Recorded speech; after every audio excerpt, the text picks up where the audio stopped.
Muy buenas noches. Comenzamos el programa con una alabanza. Oscar Medina. La alabanza se llama Fue su poder.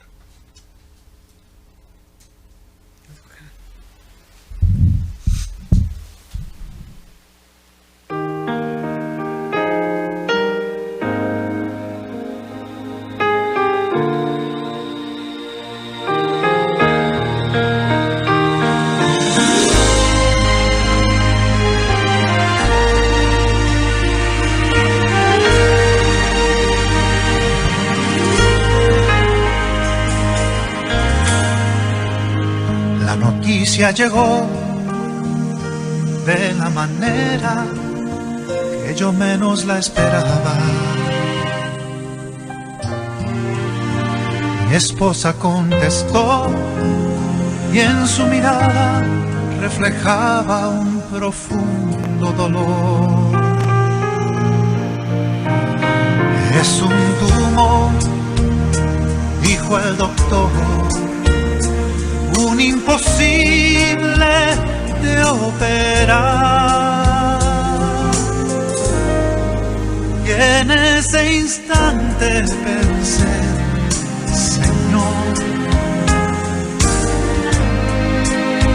muy pronto moriré. Y su paz descendió y tomó el control de todas mis emociones. El Espíritu llegó a consolarme y calmar mis emociones.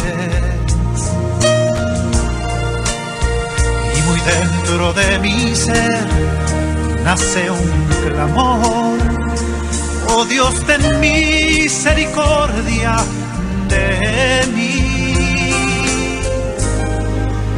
Y en ese instante pensé, Señor, en tus manos estoy. Fue su poder que me sanó. Fue su misericordia la que me alcanzó. Fue por su sangre carmesí que derramó allá en la cruz. Fue su bondad, fue su amor, fue su poder, fue su poder que me sanó, fue su misericordia la que me alcanzó. Fue por su sangre carmesí que derramó allá en la cruz. Fue su bondad, fue su amor, fue su poder. Fue su bondad, fue su amor, fue su poder. Bendiciones nuevamente. Buenas noches. Continuamos con la serie Los Milagros de Jesús. El de hoy es el mensaje número 14 y le hemos titulado Un milagro de fe, humildad y bondad. En el primer mensaje describíamos qué es un milagro. Un milagro es un evento atribuido a la intervención divina. Es un hecho no explicable por las leyes naturales y que se atribuye a intervención sobrenatural con origen divino. Para todos los que creemos en Jesús, Un milagro es en sí un hecho sobrenatural en el cual se manifiesta el amor de Dios hacia los seres humanos. Estamos aprendiendo lecciones espirituales de los milagros de Jesús. El milagro de esta noche viene como resultado de un encuentro de Jesús con un pagano, con un gentil. Y usted preguntará, ¿qué es un pagano? Un pagano es una persona que adora a otro Dios o a otros dioses que no sea el Dios de la Biblia, que no sea el Dios de Israel para un judío. ¿Qué es un gentil? Los gentiles son aquellos que no son de la raza ni de la fe judías. Para los judíos son aquellos que no descienden de Abraham. Y en el Nuevo Testamento, por medio del sacrificio de Cristo Jesús en la cruz, se derriba la pared de separación. Efesios 2:14. Dice Efesios 2:14. Porque Él es nuestra paz, que de ambos pueblos hizo uno, derribando la pared intermedia de separación. Y el verso 16 dice, y mediante la cruz, reconciliar con Dios a ambos en un solo cuerpo, matando en ella las enemistades. Cristo no hace diferencia entre judíos y gentiles o romanos. El martes pasado vimos cómo Cristo dijo algo escandaloso para los judíos. A la mujer encorvada le dijo, ella también es hija de Abraham. Lucas 13:16. En el milagro de hoy, también de nuevo, Cristo va a decir algo escandaloso para un judío. De todas partes del mundo vendrá gente que confía en Dios, es decir, que tiene fe como confía este hombre. Ellos participarán de la gran cena. Y esto es porque Dios no hace acepción de personas. Vamos a ir a un corte y regresamos. Son las 8:15 minutos. Dios no hace acepción de personas. Hoy en día, algunos cristianos se sienten menos, porque hay un grupo que se hace llamar judíos mesiánicos. Y este grupo, por tener descendencia judía, o por saber hebreo, o costumbres judías, ellos creen tener preferencia. En el reino de los cielos no hay diferencia. Sea romano, sea judío, sea gentil, sea hombre, sea mujer, no hay diferencia para Cristo. Gálatas 3:28, dice la palabra en Gálatas 3:28. Ya no hay judío ni griego, no hay esclavo ni libre, no hay varón ni mujer, porque todos vosotros sois uno en Cristo Jesús. Amén. Entonces Dios no hace acepción por ser mujer, lo vimos en el milagro del martes pasado, o ahora por ser un gentil, por ser un romano. Dios bendiga tu vida, hermano, hermana, que escuchas este programa. Hoy es martes 23 y están aquí acompañándome mis amigos y hermanos Ricardo Amano, Miguel Ángel Román y David Romero. Saludamos a las iglesias y estamos también orando por Floriceli Osuna, por Ichel, por Verónica Flores, por Lorena Quintero, por Karenedi, por la hermana Chuyita, por el profesor Gilberto Suárez. Hermano, oramos por su pie para que Dios le restablezca la salud. Y sobre todo una oración muy especial por alguien que está sufriendo mucho en este momento y le decía a su hijo, es tiempo de doblar rodilla y pedir misericordia. Por la señora Florentina Arellanes. Dios tenga misericordia de esta mujer. En el poderoso y noble nombre de Jesús, vamos a iniciar este mensaje 14 que lleva por título Un milagro de fe, humildad y bondad. Mateo capítulo 8, los versos del 5 al 13. La palabra dice, entrando Jesús en Capernaum, vino a él un centurión rogándole y diciendo, Señor, mi criado está postrado en casa, paralítico, gravemente atormentado. Y Jesús le dijo, yo iré y le sanaré. Respondiendo el centurión dijo, Señor, no soy digno de que entres bajo mi techo, solamente di la palabra y mi criado sanará, porque también yo soy hombre bajo autoridad, y tengo bajo mis órdenes soldados, y digo a este, ve y va, y al otro ven y viene, y a mi siervo haz y lo hace. Al oírlo Jesús se maravilló y dijo a los que le seguían, de cierto os digo que ni aun en Israel he hallado tanta fe. Y os digo que vendrán muchos del oriente y del occidente y se sentarán con Abraham e Isaac y Jacob en el reino de los cielos.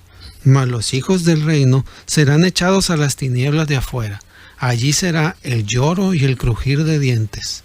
Entonces Jesús dijo al centurión, ve, y como creíste, te sea hecho. Y su criado fue sanado en aquella misma hora. Muy buenas noches a todos los radioescuchas. Primeramente, quiero darle gracias a Dios por la oportunidad de estar aquí nuevamente, aprendiendo y compartiendo su bendita palabra. Quiero mandar un saludo a mi madre, a mis hermanas, a mi esposa, a mis hijos que escuchan en casa. De igual manera a los miembros de la Iglesia Oreb, a los hermanos en prisión, a mis amigos y amigas de la colonia Pancho Villa y a los primos y hermanos a mano. En el nombre de Jesús, les quiero compartir brevemente lo que Dios me habló por medio de este milagro.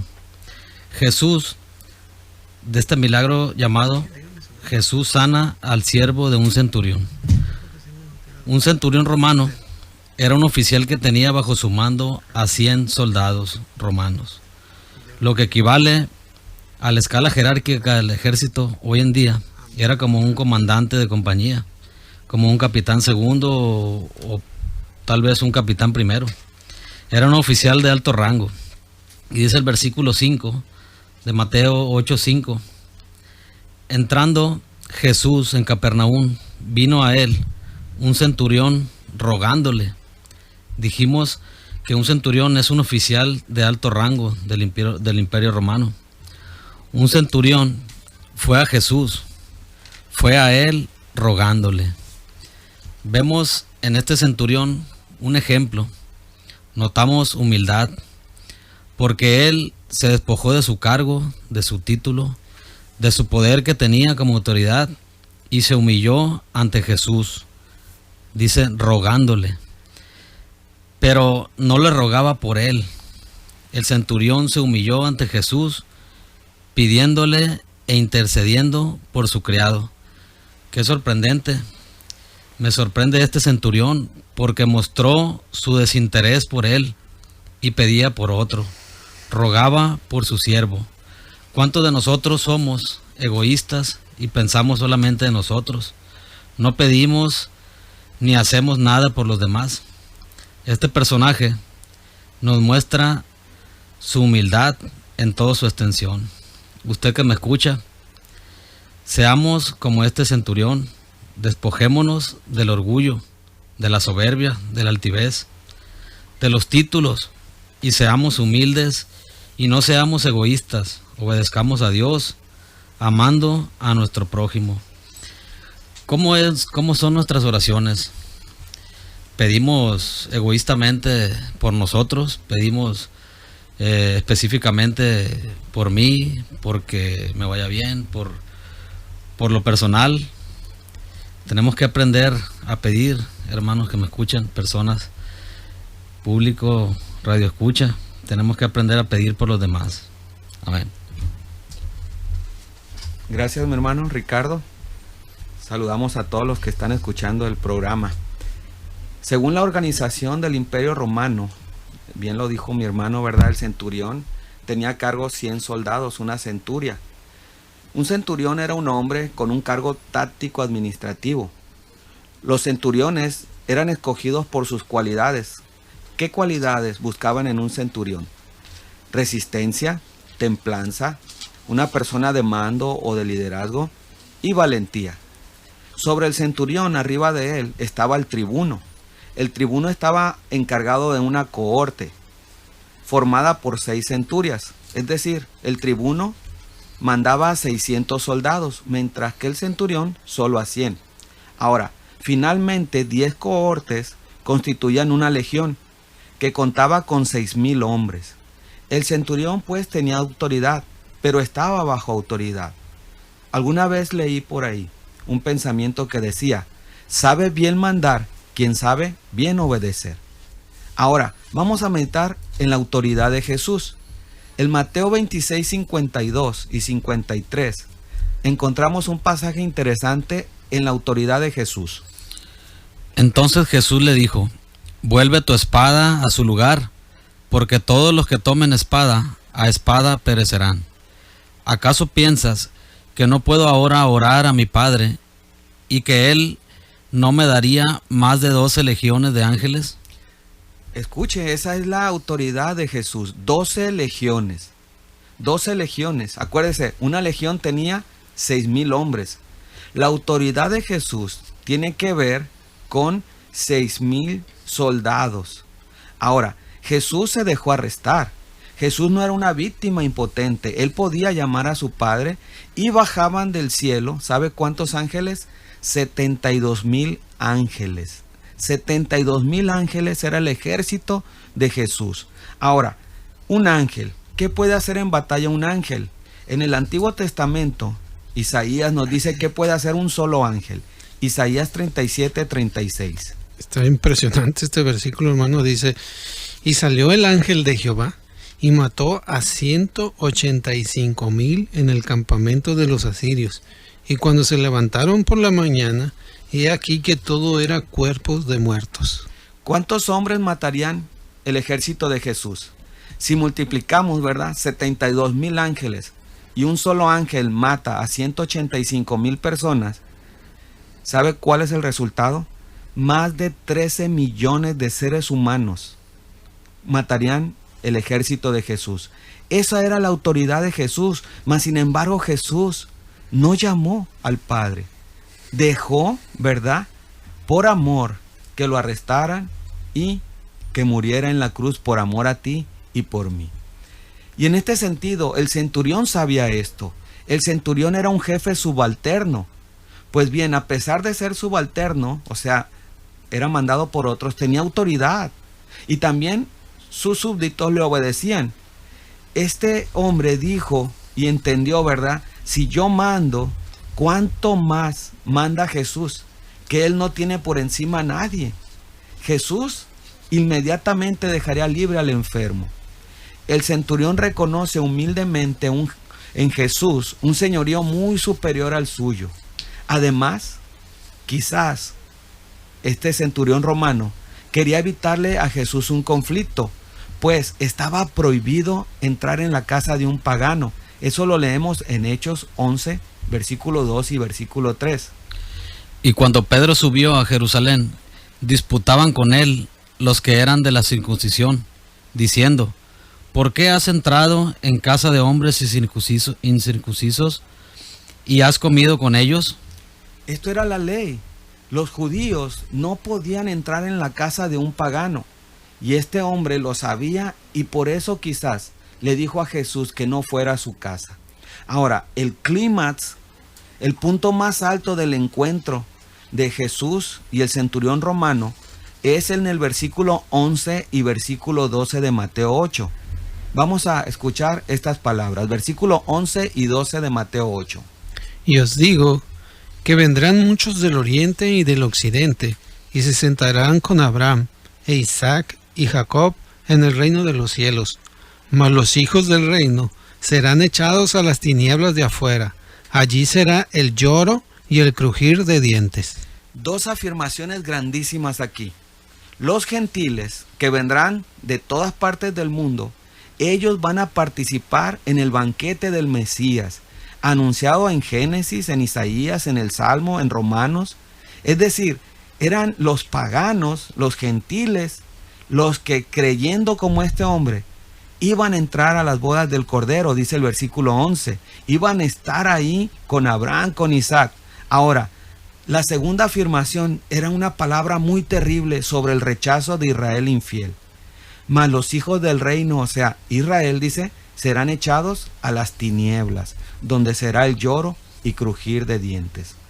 Mateo utiliza dos imágenes importantes. El banquete para hablar de la felicidad celestial de aquellos que con fe, como este centurión, vayan con Jesús. Y la otra imagen es las tinieblas, donde va a haber llanto y rechinar de dientes. Para que entienda usted un poco lo que es el infierno, rechine sus dientes y no pare. Rechínelos. Y sobre todo llorando.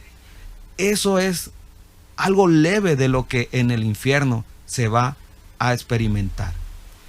El reino de los cielos, que estaba destinado a los judíos, herederos naturales de las promesas, ahora pasa a los paganos. La fiesta del Mesías. Muchos en hebreo significa incontable, miles y miles, inclusive la palabra a todos. Por eso encontramos en el Nuevo Testamento a todos los que le recibieron, a los que creen en su nombre, les dio potestad de ser hechos hijos de Dios. También encontramos en el Nuevo Testamento, ¿verdad? Más Juan 3:16, que incluye a todos, no solamente al pueblo judío. Ahora, ¿qué personajes encontramos en este milagro? Encontramos al centurión, encontramos al enfermo, encontramos a un grupo de ancianos y encontramos obviamente al Señor Jesús. Y vamos a hablar mayormente del centurión. El centurión, vamos a ver 3 características importantes, pero las vamos a mencionar después de este corte. Regresamos. Saludos para la hermana Elizabeth, al hermano Miguel Ángel León y a su familia allá en la Ciudad de México, a Mario, mi hijo también, al abuelo, a mis padres, a mi esposa. Saludamos con mucho cariño a la hermana Ido, a la hermana Reina, a la hermana Flor. Saludos para Stephanie Lizárraga, gracias por subir los videos. Y para un amigo especial, Carlos Rafael Tostado Carmona, que Dios te bendiga, Carlos. Vamos a orar. Mis hermanos pidieron en el corte oración por Jesús Tirado y también por una mujer, una hermana llamada Angélica Garay. Nos unimos a las oraciones mencionadas anteriormente por las personas que conocemos que están en dificultad. Bendito Señor, en el nombre de tu Hijo Jesús, te ponemos en tus manos, Señor, la vida de estas personas que hablan, Señor, a este lugar por necesidad, Señor, física. Señor, creemos, Señor, que tú eres un Dios de amor, que no haces diferencia, Señor, de personas, que amas al joven, al anciano, a la mujer, al varón, que amas, Señor, al que está cercano a ti, Señor, y tienes misericordia de aquel que está lejos, Señor, o que según sus tradiciones, Señor, adora todavía, Señor, ídolos. Tú quieres, Señor, tú quieres que te adoren a ti solamente, y entendemos, Padre, y esperamos, Señor, estos tiempos, Señor. Ten misericordia de la gente, Señor, que te busca, Señor, y en especial por estas personas que hablaron, Padre. En el nombre poderoso de Jesús te damos gracias, Señor. Bueno, amén. Amén. Amén. Estábamos hablando del centurión y de algunas características que el centurión tiene muy en especial. El hermano Ricardo las mencionó correctamente, así son. Vamos a empezar por la primera, la fe. La fe. Fe, dice la Biblia, que es la certeza de lo que se espera, que es la convicción de lo que no se ve. Agustín de Hipona dijo, fe es creer en lo que no se ve y la recompensa es ver lo que uno cree. Otra frase por ahí decía, la fe es como el Wi-Fi, es invisible, pero tiene el poder de conectarte a lo que necesitas. El centurión suplica a nuestro Señor, di tan solo la palabra y mi criado será sano. Este hombre cree. Mientras otros exigían ser tocados por Jesús, y mientras hoy la gente quiere ser tocada, quiere ir a algún lugar y tocar algo, vemos en este centurión la fe necesaria que sin ser tocados por el maestro, sin ser tocados por algún poder de curandero, él cree que Jesús tiene el poder y no es necesario que vaya hasta el enfermo. Para Jesús no será más difícil dar una orden, aunque sea desde lejos. La gran fe del centurión gentil es la clave de este pasaje. Fe es que se explica su confianza en que podía lograr un mandato de Jesús. Eso lo encontramos en los versos 7 y 8. Y esta fe fuerte de este hombre contrasta abiertamente con las dudas que prevalecían en Israel. Este centurión con fe vino a Jesús no como último recurso, ni como un amuleto mágico, sino porque creía que Dios envió a Jesús. Este hombre, al parecer, reconocía que los judíos tenían un mensaje de Dios para la humanidad. Este hombre se narra que amaba a los judíos y que construyó una sinagoga, de manera que recurre a Jesús en su necesidad. Ahora, el centurión no fue a Jesús, según Lucas, ni tampoco esperaba que Jesús fuera a él. Él sabía que no necesitaba estar presente para que sus órdenes se llevaran a cabo. Jesús no necesitó estar presente para sanar a su siervo. La fe del centurión fue en especial sorprendente, porque quizás este hombre gentil, este centurión, aún no conocía el amor de Dios, pero pronto lo iba a experimentar. Fe como esta era la verdad muy rara cuando el Señor Jesús estaba en la tierra. Ahora, este centurión dejó muchos obstáculos para vencer en su fe. Para acercarse a Jesús, él tumbó el orgullo, la duda, el dinero, el idioma, la distancia, el tiempo, la autosuficiencia, el poder o la raza. Todo esto lo hizo a un lado con fe. No permitió el centurión que estas barreras le impidieran acercarse a Jesús. Y ¿sabe? Ricardo Amano nos decía, no debemos permitir que nada nos separe con fe de Jesús, porque hay cosas que nos alejan de Cristo. Y viene la pregunta, ¿qué lo aleja a usted de Jesús? ¿Qué lo aleja? Hay personas que el dinero los aleja de Jesús, su conocimiento los aleja de Jesús, su orgullo, las dudas, los miedos, hay muchas cosas. Y aprendemos con este centurión que esto tiene que ser vencido, ¿verdad? Para acercarnos a Jesús. Ahora, la segunda característica que vemos en este hombre era la humildad.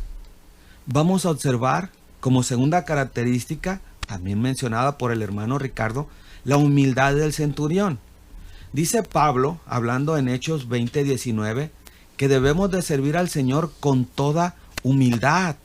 Y luego dice Pablo, yo lo he hecho con toda humildad, con muchas lágrimas, y luego dice, y con muchas pruebas, y dice este pasaje, que me vienen de los mismos judíos. A veces las lágrimas, ¿verdad?, que vamos a derramar en el ministerio, lo causan los mismos hermanos, el mismo pueblo de Dios. Hechos 20:19 nos da este ejemplo. Pero Pablo dice que debemos de servir al Señor con toda humildad. Mario Benedetti, hablando de humildad, escribió, la mariposa recordará por siempre que fue gusano. Entonces, la humildad del centurión es algo importante. Cheque el mensaje verbal que envió a nuestro Señor cuando estaba cerca de su casa. Estas palabras tocan el corazón. Dice el centurión, no soy digno de que entres debajo de mi techo, por lo cual ni aún me tuve por digno de venir a ti. En Lucas dice que él envió mensajeros. Tales expresiones, que no soy digno, forman un contraste muy sorprendente con el lenguaje que usaron los ancianos judíos. Los ancianos judíos dijeron, él es digno, concédele esto, él nos ha ayudado, él es digno. Y el centurión dice, no soy digno.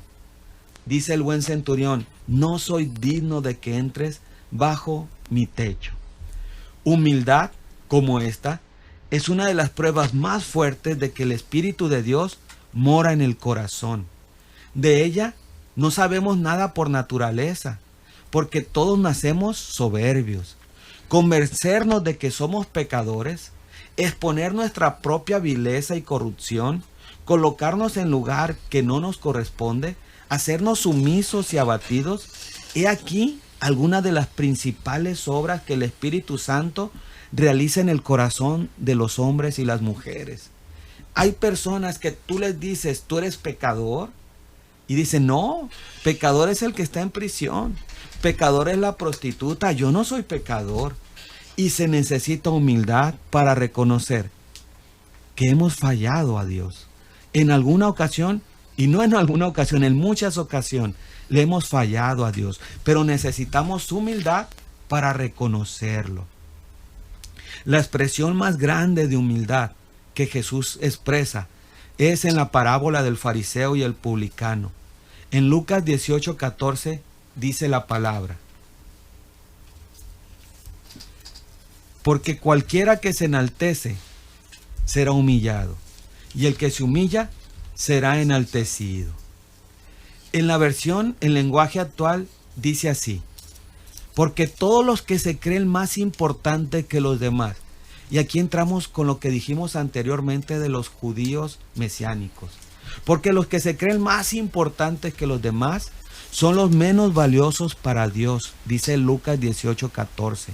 En cambio, los más importantes para Dios son los humildes. Y estas palabras, si usted las lee en la Biblia, no las dice Pablo, no las dice Pedro, las dice Jesucristo el Señor. Ahora, ¿por qué el centurión envió a Jesús unos ancianos de los judíos en vez de ir él mismo?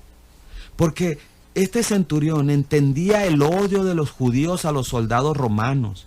Los judíos odiaban a los romanos y más a los jefes, a los líderes. Y él sabía esto. Como un capitán, mencionaba mi hermano Ricardo, ¿verdad? En nuestro tiempo, como un capitán del ejército, este hombre, el centurión romano, cada día delegaba tareas y enviaba grupos en misión. De ahí que escogió de esta manera a un grupo para que enviara su mensaje a Jesús. Por último, vamos a ver la tercera cualidad de este centurión romano. Y la tercera cualidad es la bondad. Gálatas 5:22 dice que el fruto del Espíritu es bondad. Beethoven, hablando de la bondad, dijo: el único símbolo de superioridad que conozco es la bondad. Y Teresa de Calcuta, una mujer bondadosa, humilde, expresó la siguiente frase refiriéndose a la bondad. Dice Teresa: sé la expresión viviente de la bondad de Dios. Sé la expresión viviente, Guillermo, de la bondad de Dios. Bondad en tu rostro, bondad en tus ojos, bondad en tus sonrisas, bondad en tus saludos. Eso decía Teresa de Calcuta. La bondad del centurión, este rasgo de su carácter, se manifiesta de tres maneras distintas. Número 1, la vemos en el tratamiento que le da a su siervo. Y muy importante lo que nos comentaba nuestro hermano Ricardo anteriormente. ¿Cómo tratamos a los siervos? Obviamente hoy no tenemos, ¿verdad?, esclavos, porque un siervo era un esclavo. Hoy tenemos personas que están bajo nosotros. Y aquí el punto es que como hijos de Dios debemos de ser bondadosos. Debemos cuidar a las personas que están abajo en nuestra categoría. El centurión romano lo cuida tiernamente cuando está enfermo y se esmera en que recobre la salud. El segundo punto de la bondad de este hombre lo vemos en su cariño por el pueblo judío. Y en este sentido, yo te pregunto a ti que me escuchas, ¿qué tanto amas al pueblo de Dios? ¿Qué tanto muestras bondad al pueblo de Dios? Este hombre no desprecia, como otros gentiles, a los ancianos. No desprecia al pueblo judío. Los ancianos decían: él ama a nuestra nación. Y el tercer punto de la bondad del centurión lo vemos en la generosidad, cuando él pagó la sinagoga, la patrocinó, la sinagoga de Capernaum. No manifestó su amor para con Israel de palabras solamente, porque ¿cuántos mensajes de amor no escuchamos? ¿Cuántas personas, verdad, no enseñan ni predican acerca del amor, pero con los hechos no lo muestran? Este hombre romano, con hechos, demostró la bondad. Los mensajeros que envió nuestro Señor apoyaron la petición diciendo: Él nos edificó, Él nos hizo un templo, una sinagoga. Ahora, viene una pregunta bien importante. ¿En dónde aprendió el centurión a ser bondadoso? ¿Cómo podemos explicarnos que este pagano de nacimiento y soldado de profesión manifestara tal carácter? Cualidades como estas no es probable que se adquieran entre los paganos. Probablemente este hombre, ¿verdad?, entendía un poco del Antiguo Testamento y el centurión recibió gracia de Dios para entender sobre la bondad. Tenemos una llamada que quiere compartir al aire.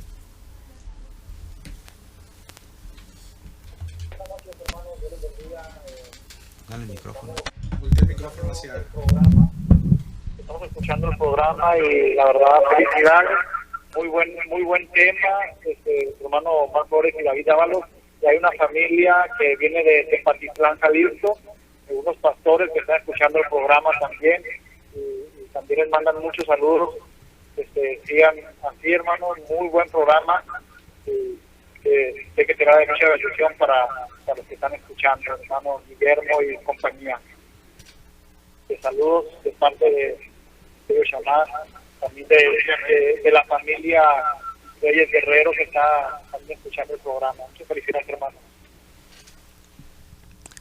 Gracias, hermano Omar. Señor lo bendiga. Muchas gracias y bienvenido el pastor, ¿verdad? De aquel lugar. Estábamos hablando de la conducta de este centurión, y este centurión nos sirve de ejemplo.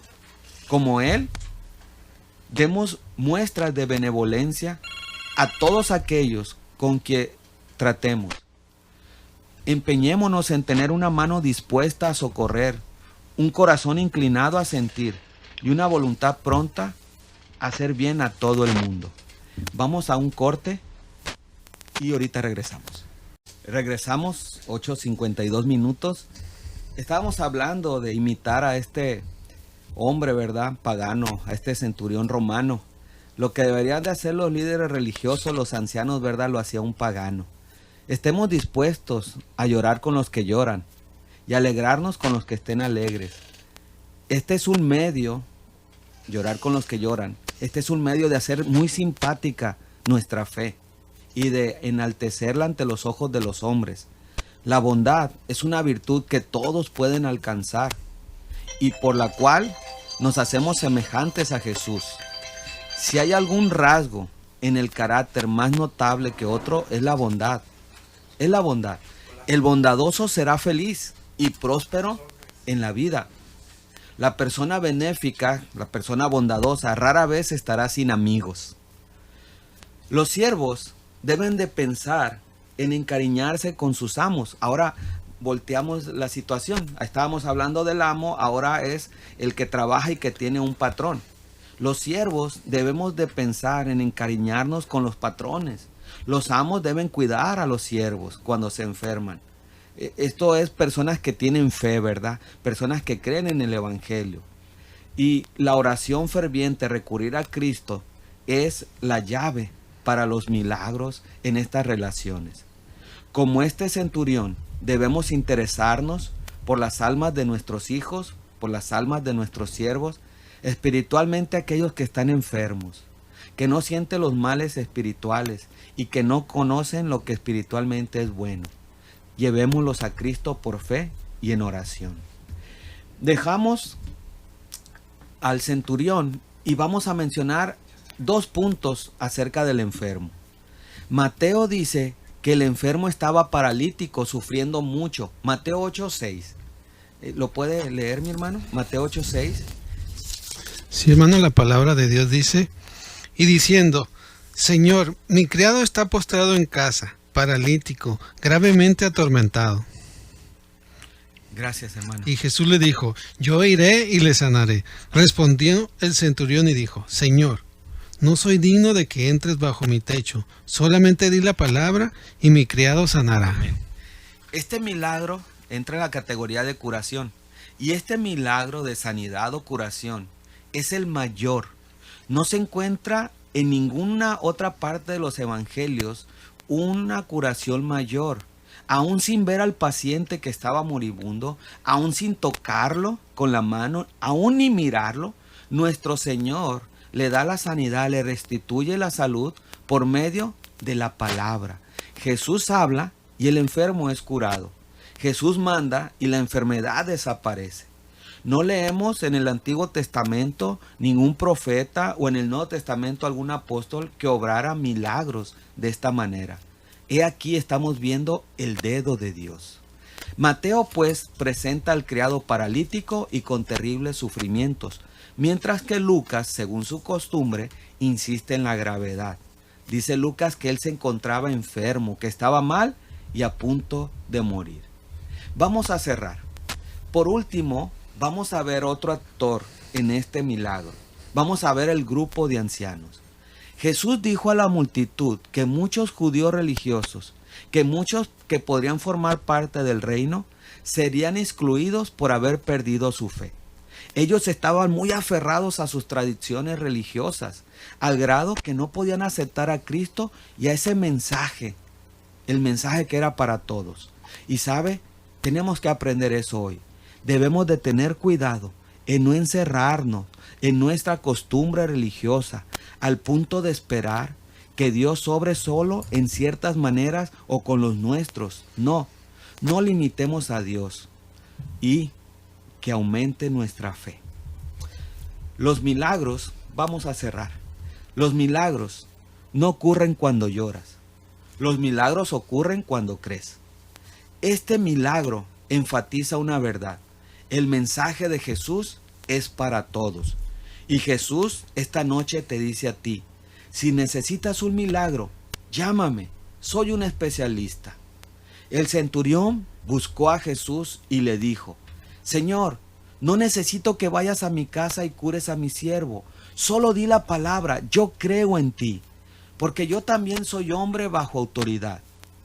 Y tú tienes autoridad sobre el cielo y sobre la tierra. Señor, solo di tu palabra y mi siervo será curado.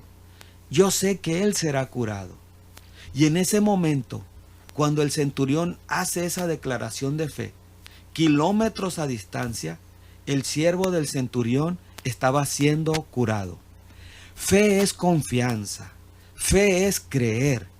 La vida del cristiano no es una vida de explicaciones. No quieras explicaciones para todos.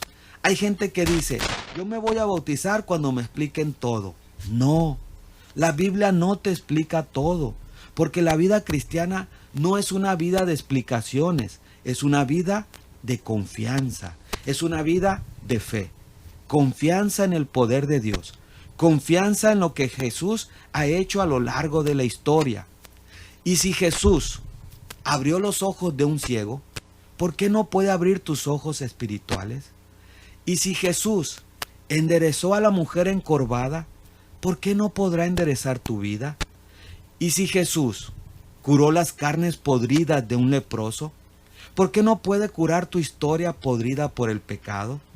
Mi hermano, para Dios no hay límites, para Dios no hay imposibles, y para el que cree, todo le es posible, dice Jesús en su Evangelio. Y hoy es el día de buenas nuevas. Hoy es un buen día para rendirte a Jesús. No importa quién seas tú, Dios te llama hoy con amor. Dios te llama hoy con amor, con amor, con amor. Cuando el ser humano no quiere, a veces Dios permite que la propia vida lo golpee y le llama en el dolor. Jesús también te llama en las lágrimas, en la tristeza. Y esto es para que el ser humano entienda que debe entregarle el corazón a Jesús. Quizás tú en este momento quieras rendirte a Jesús. Dale tu corazón a Jesús ahora. Señor Jesús, gracias por morir por mí en la cruz. Señor Jesús, he comprendido con este milagro que tú eres todopoderoso, que tú tienes mucho poder y que en un momento puedes cambiar mi vida. Señor Jesús, cambia mi vida, entra en mi corazón, me arrepiento de mis pecados y te doy control de mi vida. Haz la persona que tú quieres que sea. Desarrolla en mí bondad, humildad y sobre todo fe, Señor Jesús. Señor Jesús, gracias porque moriste en la cruz por mis pecados. Y en tu nombre hago esta oración. Amén. Amén. Dios los bendiga.